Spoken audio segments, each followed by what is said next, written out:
بزرگان محترم، عزیزان ملت، نوجوانان اسلام، آج ہماری گفتگو کا عنوان ہے اسلام میں ظلم کی مذمت اور ہمارا معاشرہ۔ ظلم کے معنی ہی کسی چیز کو بے موقع اور بے محل رکھنا،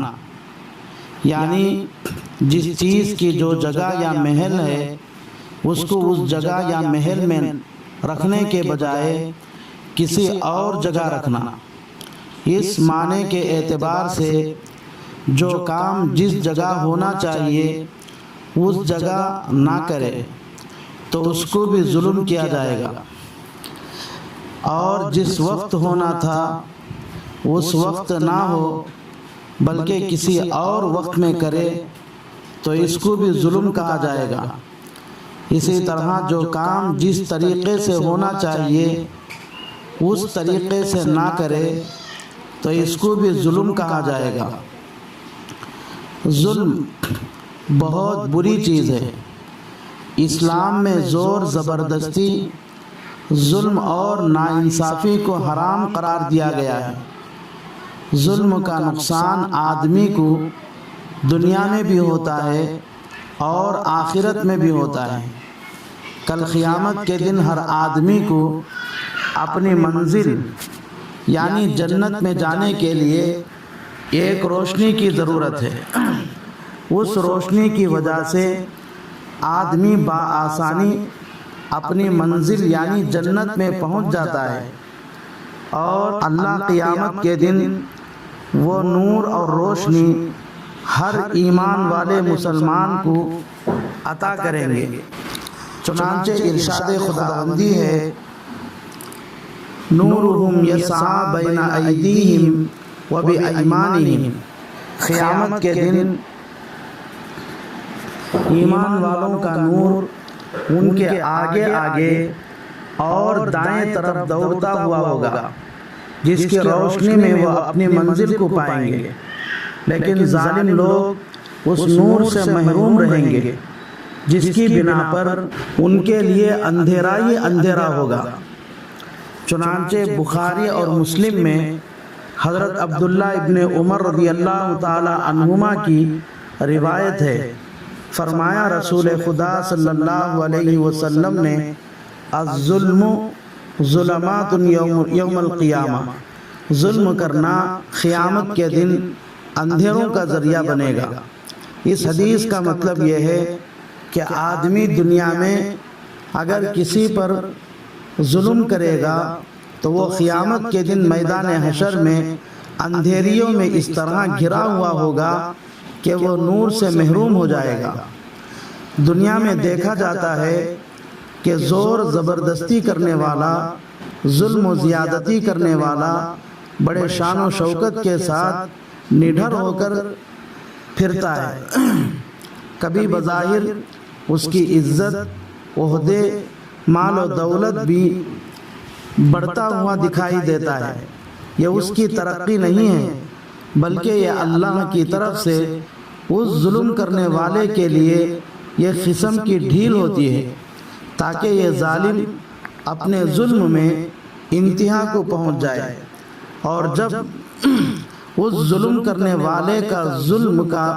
پاپ کا گھڑا بھر جاتا ہے تو اللہ اس کو ایسا پکڑتا ہے کہ اس زور زبردستی کرنے والے گونڈے کو چھٹی کا دودھ یاد آ جاتا ہے۔ اللہ کے اس پکڑ کی وجہ سے اس ظالم کے چاروں طرف روشن ہو جاتے ہیں۔ اب اللہ کے اس پکڑ سے اس ظالم کو کوئی بچا نہیں سکتا۔ چنانچہ بخاری اور مسلم میں حضرت ابو موسیٰ رضی اللہ تعالی عنہ کی روایت ہے، فرمایا رسول خدا صلی اللہ علیہ وسلم نے، ان اللہ لا یملی الظالم، بے شک اللہ ظالم کو مہلت دیتا ہے تاکہ اس کے ظلم کا پیمانہ بھر جائے۔ اذا اخذہ لم یفلتہ، یہاں تک کہ جب اللہ اس ظالم کو پکڑ لیتا ہے تو اب اس کو کوئی چھڑا نہیں سکتا، کیونکہ اللہ کی پکڑ تو بہت ہی سخت ہوتی ہے۔ اس حدیث میں ظالموں کے لیے تنبیہ ہے کہ ظالم لوگ خدا کی طرف سے دی گئی اس مہلت پر گھمنڈ نہ کرے، بلکہ اس مہلت کو غنیمت جان کر اللہ سے توبہ کرے، اور جن پر ظلم و زیادتی کیا ہے ان سے معافی تلافی کرا لے، ورنہ اللہ کی سخت پکڑ کا اس کو سامنا کرنا پڑے گا۔ میرے عزیز اور بزرگوں، کل قیامت کے دن میدان حشر میں اللہ رب العزت کی منصفانہ عدالت قائم ہوگی۔ وہاں ہر ظالم سے اس کے کیے ہوئے ظلم کا بدلہ مظلوموں کو دلایا جائے گا، لیکن چونکہ میدان حشر میں روپیہ پیسہ زمین جائیداد نہیں ہوتی، اس لیے روپیہ پیسہ مال دولت زمین جائیداد کے بدلے ظالم کے نامہ اعمال میں اگر نیکیاں ہو تو وہ نیکیاں نکال کر مظلوم کو دیا جائے گا، اور اگر اس ظالم کے نامہ اعمال میں نیکیاں نہ ہو تو مظلوم کے گناہ نکال کر اس ظالم کے ذمے کر دیا جائے گا۔ اس طرح ظالم اپنے گناہوں کی سزا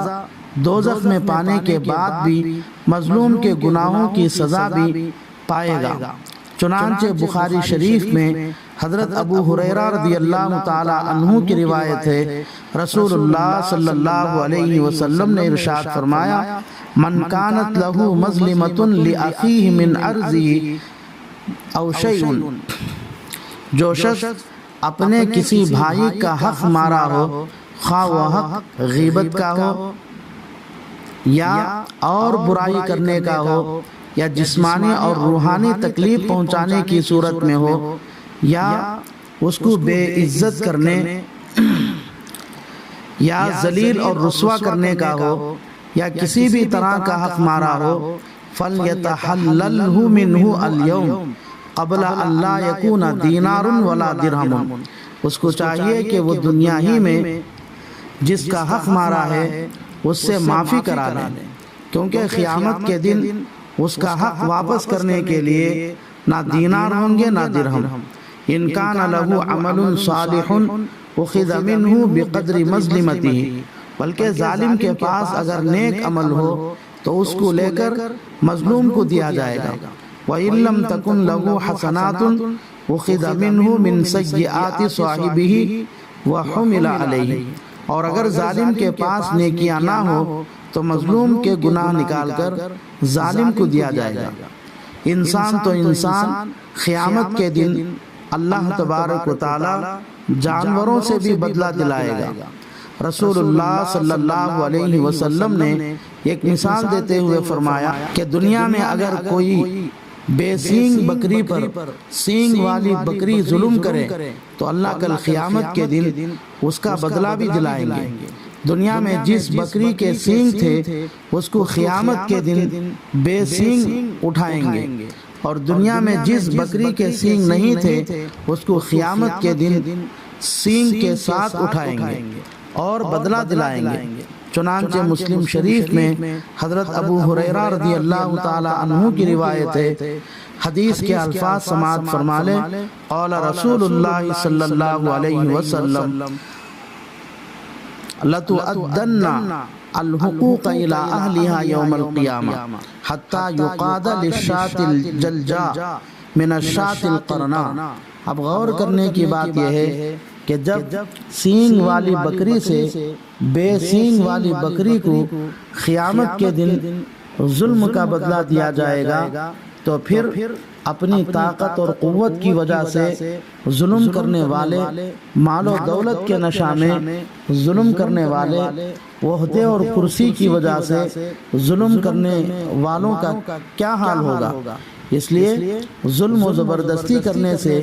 بچنے کی ضرورت ہے۔ اگر جانے انجانے میں کسی پر ظلم ہو گیا ہے تو مرنے سے پہلے معافی مانگ لینے کی ضرورت ہے۔